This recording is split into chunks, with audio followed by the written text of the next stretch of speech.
Assalamualaikum warahmatullahi wabarakatuh. Selamat siang semuanya. Perkenalkan, kami dari tim KKN PPM UGM Batu Bumi Aji 2020. Di sini kami akan memaparkan program kerja kami yang berjudul Optimalisasi Penggunaan Media Sosial untuk Pemasaran Produk dan Jasa. Anggota tim kami terdiri dari saya, Bintang, dari jurusan Ilmu Komunikasi. Saya Tia dari jurusan Ilmu Komunikasi. Saya Dela dari jurusan Manajemen. Dan saya Talita dari jurusan Manajemen. Selamat menyaksikan. Menyaksikan. Sekarang kita akan masuk ke materi yang pertama. Sudah saatnya UMKM go online. Mengapa? Karena internet telah merasuki seluruh persendian kehidupan umat manusia. Hal ini berdampak terhadap perubahan cara konsumsi manusia modern. Data dari CNN mengungkapkan bahwa masyarakat Indonesia memiliki tingkat belanja online paling tinggi di dunia, mengalahkan negara-negara lain.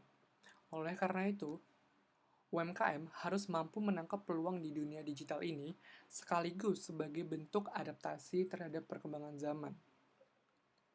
Data dari We Are Social tahun 2020 yang dirangkum oleh detik.com mengungkapkan bahwa terdapat 17% kenaikan jumlah pengguna internet di Indonesia, sehingga saat ini total penggunanya mencapai 174 juta orang, yang mana 160 juta diantaranya itu telah aktif menggunakan media sosial, dengan waktu rata-rata yang dihabiskan untuk bermain media sosial itu mencapai 3 jam 46 menit per harinya. Data ini menunjukkan betapa gemarnya masyarakat Indonesia untuk bermain media sosial dalam satu hari.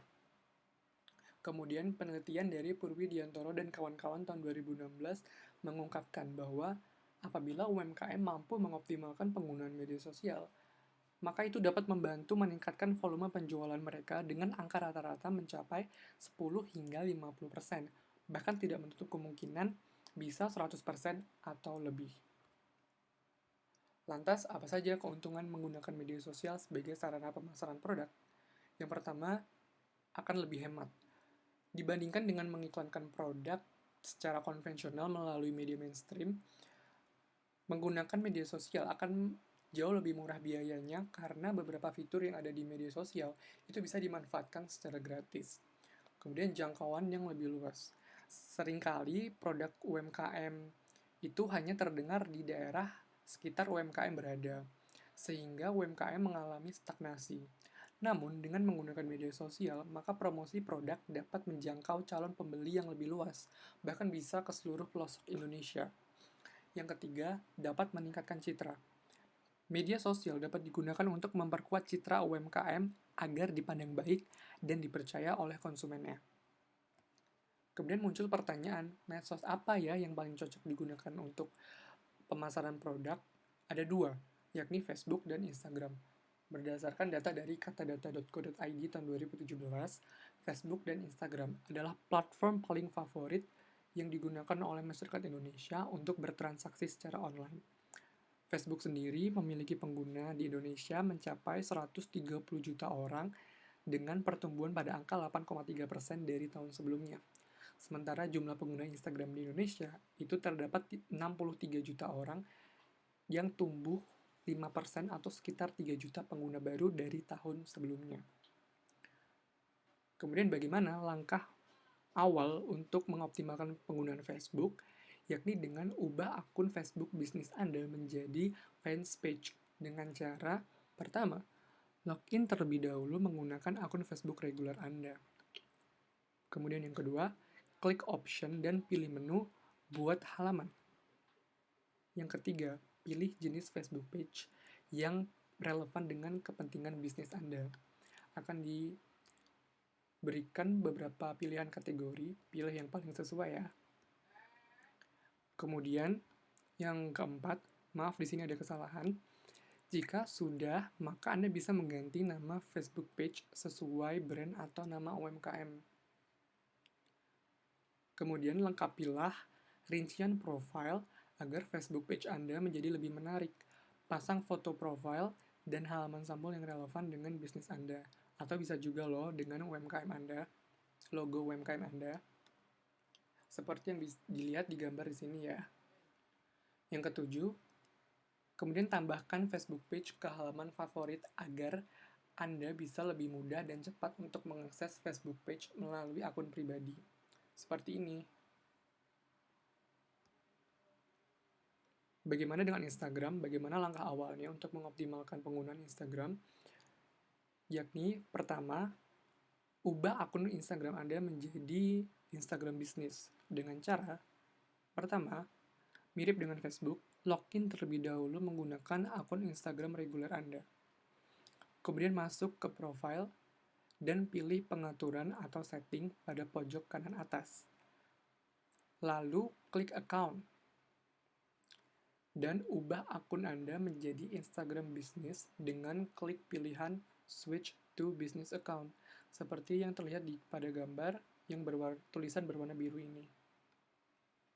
Jika sudah, klik continue dan pilih jenis bisnis yang Anda jalankan. Terdapat beberapa pilihan seperti local business, personal blog, produk atau service, dan lain-lain.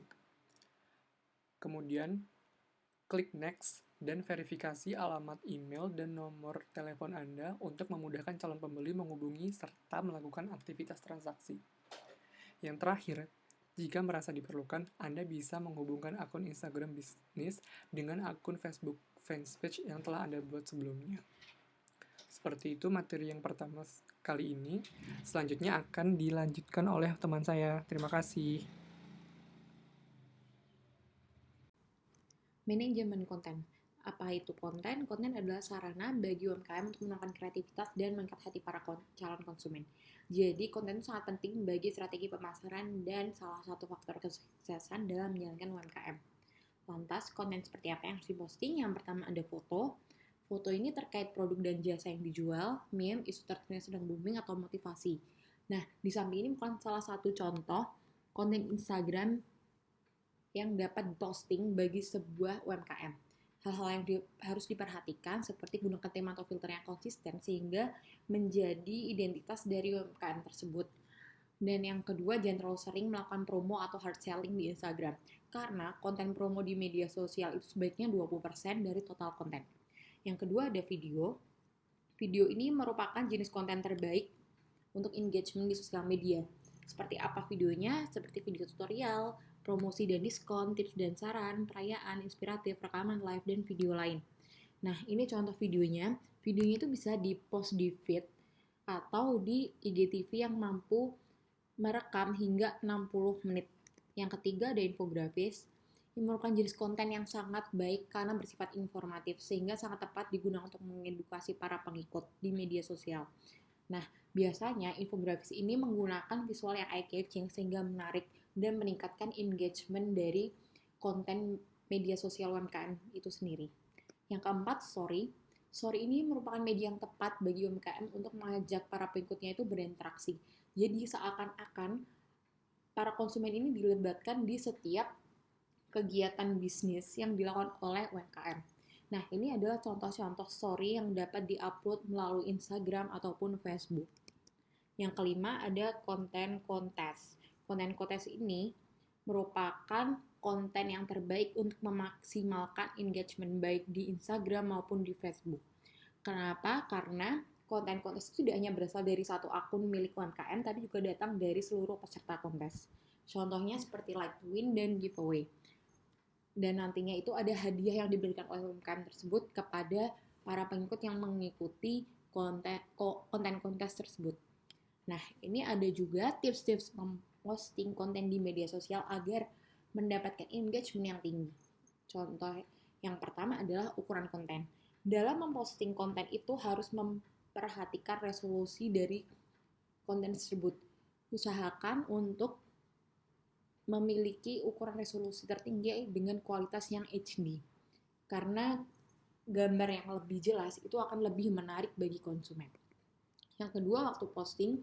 Di sini ada waktu terbaik yang ditunjukkan oleh Instagram dan Facebook. Instagram pada hari Senin, Rabu, Kamis, dan yang terbaiknya. Dan hari terburuk ada di hari Minggu. Sedangkan kalau Facebook, waktu terbaik di hari Kamis dan Jumat, Sabtu, Minggu, dan terburuknya itu di hari Senin, Selasa, Rabu. Di sini ada perbedaan antara Instagram dan Facebook. Sehingga UMKM harus memperhatikan jam-jam tersebut agar mendapatkan engagement yang tinggi dari konsumen. Yang ketiga, gunakan hashtag dan emoji yang tepat. Penggunaan hashtag ini dapat mendatangkan pembeli biarpun pengikut itu masih sedikit. Tapi harus diperhatikan bahwa gunakan 6-sampai hashtag saja. Karena penggunaan hashtag yang banyak itu dapat dicap spam oleh Instagram atau Facebook itu sendiri. Nah, gunakan emoji relevan dengan tema dan tidak mengganggu. Emoji-emoji seperti ini pada caption itu seakan-akan menciptakan kesan yang hangat kepada target pelanggan. Yang keempat, gunakan fitur belanja. Seperti ini ada nama produk dan harganya. Itu memungkinkan untuk menjual produk langsung dari post dan cerita Instagram karena biasanya fitur belanja ini langsung link ke website atau platform yang digunakan untuk menjual produk tersebut, sehingga fitur belanja ini memberikan informasi langsung kepada pelanggan terkait harga. Yang kelima, gunakan highlight dan story. Dan highlight story tadi diberi sampul-sampul yang menarik seperti ini. Yang di atas sendiri seperti pink semuanya, yang bawah. Yang kedua ini tergantung dari judul highlightnya.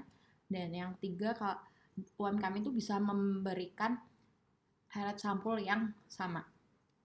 Guna dari highlight ini untuk mempertahankan konten story teratas sehingga tidak hilang setelah 24 jam. Dan pemberian sampul khusus ini agar lebih menarik.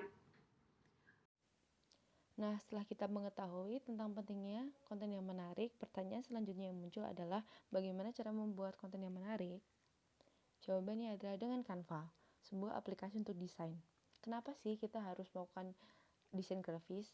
Karena saat ini desain grafis atau konten visual yang menarik dengan desain grafis menjadi salah satu yang penting, terutama sebagai representasi di dunia maya atau di Instagram. Karena saat ini it's all about visual, semua tentang visual. Nah, tapi masalahnya desain grafis bukanlah sesuatu yang mudah. Tidak semua orang dapat melakukan desain grafis dan menggunakan software yang rumit. Untungnya saja ada sebuah alternatif yang dapat digunakan oleh khalayak dengan lebih mudah, yaitu Canva. Canva adalah aplikasi desain gratis yang memudahkan semua orang, bahkan dapat digunakan pemula. Tidak hanya itu, Canva juga dapat diakses melalui perangkat desktop maupun mobile. Dengan demikian, Anda dapat berkreasi kapanpun dan dimanapun. Aplikasi ini mempunyai dua versi yang berbayar dan gratis. Namun, dengan menggunakan versi gratisnya saja, Anda sudah dapat memaksimalkan visual dari konten Anda. Apa sih keuntungannya menggunakan Canva? Terdapat 80.000 template, kustomisasi teks, pilihan background yang bervariasi, dan ratusan ikon dan serta ilustrasi yang dapat membantu Anda meningkatkan keindahan visual konten Anda. Bagaimana cara penggunaan Canva? Berikut adalah cara singkat. Yang pertama adalah pembuatan akun, kedua pembuatan desain, ketiga pemilihan background, keempat pengeditan background, kelima penambahan teks, ketujuh mengunduh atau membagikan desain Anda. Yang pertama, Anda harus masuk ke www.canva.com dan ini adalah tampilan utama yang akan Anda lihat. Anda dapat langsung masuk ke sini untuk mendaftarkan diri. Jika Anda tidak mau repot, Anda bisa langsung memilih sign up with Google. Yang kedua, setelah Anda masuk, Anda akan langsung mendapatkan tampilan ini dan Anda dapat langsung memulai melakukan desain dengan memencet Create a Design. Di sini Anda akan dihadapkan pada kanvas blank. Namun, untuk membuat kanvas Anda menjadi lebih indah, Anda bisa menggunakan pilihan-pilihan yang ada di sini. Yang pertama adalah pemilihan background. Anda dapat memilih latar belakang sesuai dengan keinginan Anda, atau Anda akan menggunakan foto sendiri melalui fitur upload, yang di situ Anda dapat mengunggah sendiri foto Anda dan meletakkannya pada kanvas kosong ini. Lalu setelah Anda mendapatkan background yang Anda inginkan, jika Anda ingin menambahkan teks, Anda dapat langsung memilih fitur teks yang ada di pojok kanan ini dan Anda dapat memilih sendiri font atau jenis teks apa yang Anda inginkan. Nah, di sini pula Anda dapat memilih jenis font, dapat memilih ukuran, dapat memilih warna, dapat memilih posisinya dan lain-lain. Nah, seperti ini. Ini adalah cara paling mudah untuk untuk membuat gambar visual dengan teks. Selain itu, Anda juga bisa menambahkan ikon-ikon melalui bagian elements atau menambahkan berbagai template lain pada kolom template. Setelah selesai, Anda bisa langsung melihat pada pojok kanan, di situ ada sebuah tulisan download dan Anda dapat melakukan download untuk mengunduh visual yang Anda inginkan. Setelah itu, Anda akan mendapatkan foto ini dan Anda bisa langsung mengunggahnya pada media sosial Anda. Nah, selanjutnya setelah kita berbicara tentang konten, kita akan berbicara dengan iklan. Kenapa sih kita perlu iklan? Iklan akan membantu kita untuk meningkatkan followers.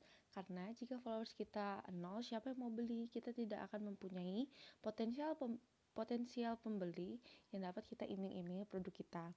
Sebenarnya ada cara lain. Yang pertama dengan meminta kenal untuk promosi atau menggunakan hashtag. Namun tentu saja penggunaan iklan adalah salah satu cara yang paling cepat untuk menjangkau customer baru. Dan saat ini iklan menjadi mudah, lebih cepat, dan lebih murah dibandingkan cara promosi yang lain. Yang pertama yang kamu butuhkan untuk membuat iklan adalah halaman Facebook. Halaman Facebook ini akan membantu kamu menjadi platform utama. Caranya bagaimana? Caranya kamu akan diarahkan oleh Instagram saat akan melakukan promosi seperti ini. Ada bagian create page yang bisa kamu pencet. Yang kedua adalah penggunaan credit card. Credit card ini menjadi penting karena credit card ini akan menjadi metode pembayaran iklan-iklan yang telah kamu jalankan. Salah satu credit card yang bisa kamu pilih adalah Genius. Cara pertama pemasangan iklan adalah klik tombol promote yang ada di bagian bawah postingan. Lalu, kalian akan langsung diarahkan pada halaman ini. Anda dapat memilih bagaimana yang akan Anda pilih atau profil, website, atau direct message. Untuk saran saya, langsung menggunakan your profile untuk meningkatkan followers Anda. Yang kedua adalah pemilih target audience atau memilih kepada siapa iklan ini akan ditampilkan. Untuk sebagai bisnis pemula, Anda dapat menggunakan automatic atau pakai target followers yang sesuai dengan pengikut Anda jika Anda merasa belum mengerti siapakah yang sebenarnya dapat Anda sasar untuk iklan. Yang kedua adalah Anda bisa menentukan sendiri budget dari iklan. Anda bisa memilih mulai dari 20.000 per hari. Tentu saja tips ini jangan hanya melakukan iklan di 1 hari saja. Pastikan minimal iklan Anda berjalan dalam waktu 3 hari. Yang kedua, Anda akan dihadapkan pada suatu halaman seperti ini dan ini menandakan bahwa iklan Anda telah jadi. Anda hanya tinggal mengklik tulisan create promotion. Nah, setelah Anda bisa menggunakan Instagram, Anda dapat beralih ke Facebook Ads yang mempunyai kompleksitas yang lebih tinggi namun dengan hasil yang lebih baik. Yang pertama, Anda harus membuat halaman Facebook bisnis seperti yang ada di Instagram. Yang kedua, setelah itu Anda dapat pergi ke laman Facebook Ads Manager atau langsung mengetik pada www.facebook.com/adsmanager. Anda dapat langsung mengklik pada tombol buat. Setelah itu, seperti Instagram, Anda dapat memilih sendiri tujuan dari iklan yang Anda jalankan, namun di sini untuk Facebook akan lebih banyak pilihan. Nah, sesuai untuk tips dari saya sebagai bisnis pemula, Anda dapat langsung memilih kesadaran merek untuk menjangkau orang-orang baru yang belum pernah berkunjung atau mengunjungi produk Anda. Yang kedua, Anda dapat memilih anggaran iklan. Anggaran ini bisa Anda set berapapun sesuai dengan kemampuan Anda. Anda bisa mengeset anggaran harian atau anggaran satu periode. Jangan lupa pilih opsi pengoptimalan anggaran untuk membuat biaya iklan menjadi optimal. Setelah melakukan detail tersebut, Anda bisa langsung memilih kemanakah audiens Anda akan Anda bawa setelah melihat iklan Anda. Anda bisa memilih situs web, aplikasi, messenger, atau WhatsApp. Sebagai bisnis pemula, jika Anda mempunyai web, langsung arahkan ke web. Jika Anda ingin langsung melakukan transaksi, bisa diarahkan pada WhatsApp. Tentukan siapa yang akan Anda lihat. Setelah Anda mengetahui siapa yang menjadi target audiens Anda dapat langsung memilih di manakah lokasinya, umurnya berapa, jenis kelaminnya berapa. Hal ini sama seperti Instagram, cuma hanya saja Facebook dapat memberikan pilihan yang lebih detail. Anda juga bisa memilih tampilan iklan seperti apa yang bisa Anda tampilkan Untuk rekomendasi dari kami adalah menggunakan carousel, yaitu dapat menampilkan multiple post, yaitu video, foto, dan lain-lain dalam satu kali penampilan iklan.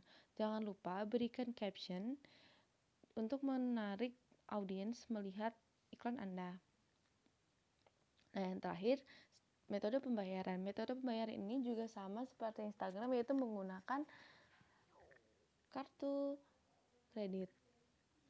Terima kasih. Setelah itu, iklan kamu akan siap tayang. Selanjutnya akan dijelaskan tentang bagaimana cara membaca data dengan menggunakan fitur insight dari media sosial. Kita akan membahasnya satu persatu dimulai dari Instagram. Insight dari Instagram terdiri dari 3 bagian, yaitu konten, activity, dan audience. Yang pertama adalah konten. Bagian ini akan menampilkan post dan stories yang memiliki jumlah impression dan reach terbanyak. Yang kedua adalah activity. Bagian ini menyediakan laporan tentang aktivitas apa yang dilakukan oleh pengguna lainnya ketika mengunjungi profil Anda. Anda bisa melihat jumlah pengguna yang melihat unggahan Anda atau reach, dan jumlah unggahan Anda yang dilihat oleh pengguna lain atau impression. Selain itu, Anda juga bisa melihat banyak pengguna yang mengunjungi akun Anda dan berapa banyak pengguna yang mengakses link atau kontak di profil Anda jika tersedia. Dan yang ketiga adalah audience. Pada bagian ini, Instagram akan menyediakan data profil dari pengikut Anda, seperti rentang usia, jenis kelamin, lokasi pengguna lain mengakses unggahan, hingga hari dan jam pengguna lain paling aktif dalam mengakses laman Anda. Anda juga bisa mengakses insight dari masing-masing unggahan maupun story yang Anda unggah. Untuk story, Anda bisa melihat berapa banyak pengguna yang melihat story berikutnya dari akun Anda atau forward tabs, berapa banyak pengguna yang menekan kembali untuk melihat story sebelumnya atau back tabs, berapa banyak pengguna yang langsung melihat story berikutnya dari akun lain atau next story swipes, dan berapa banyak pengguna yang keluar dari story Anda atau exit story tabs. Setelah memahami tools apa saja yang disediakan oleh Instagram, Anda dapat mengukur engagement dari unggahan ataupun story Anda. Sebenarnya tidak ada rumus yang pasti untuk mengukurnya, akan tetapi ada beberapa cara yang dapat Anda lakukan. Pertama, jika Anda ingin lebih menarik pengguna lain atau jika Anda ingin membangun kesadaran pengguna akan laman atau produk yang Anda miliki, Anda bisa menggunakan rumus total reach dibagi jumlah pengikut dikali 100. Atau yang kedua, jika Anda memiliki tujuan lain seperti misalnya meningkatkan jumlah pengikut, maka Anda bisa menggunakan rumus follows dibagi total reach dikali 100. Beralih ke media sosial yang kedua yaitu Facebook. Facebook menyediakan 2 macam insight yang bisa Anda unduh. Yang pertama adalah Facebook Page Insight yang memberikan analisis tentang laman Facebook Anda, dan yang kedua adalah Facebook Audience Insight yang memberikan analisis tentang pengguna Anda. Pada bagian ini, kita akan lebih berfokus pada Facebook Page Insight. Yang pertama adalah Overview. Overview memberikan gambaran singkat tentang keseluruhan aktivitas di laman Facebook Anda. Overview ini akan dibagi lagi ke dalam 3 bagian, yaitu Page Summary, Your 5 Most Recent Posts, dan Page to Watch. Yang pertama adalah Page Summary. Pada bagian ini, Anda akan melihat beragam grafik mengenai laman Anda seperti berapa orang yang melihat laman Facebook Anda, jumlah pengguna yang merekomendasikan laman Anda, seberapa cepat dan seberapa sering Anda membalas pesan yang masuk, hingga jumlah pesanan dan pendapatan yang diterima. Yang kedua adalah Your 5 Most Recent Posts. Bagian ini memberikan data-data dari 5 unggahan terakhir Anda seperti jenis unggahan, siapa targetnya, jumlah pengguna yang melihatnya, hingga berapa kali unggahan Anda diklik oleh pengguna lain. Dan yang ketiga adalah Page to Watch. Pada bagian ini, Anda bisa secara manual menambahkan laman bisnis lain yang ingin Anda bandingkan dengan laman Anda sendiri. Untuk insight yang kedua adalah Post, yang terdiri dari All Posts Publish, yang menampilkan semua unggahan Anda dengan format seperti Your 5 Most Recent Posts. Dan yang kedua adalah When Your Fans Are Online, di mana Anda bisa melihat pada hari apa dan jam berapa pengguna lain mengakses laman Anda. Lalu, jenis insight mana yang sebenarnya perlu Anda beri perhatian lebih? Ada beberapa hal, seperti reach and engagement, action, people, views, dan posts.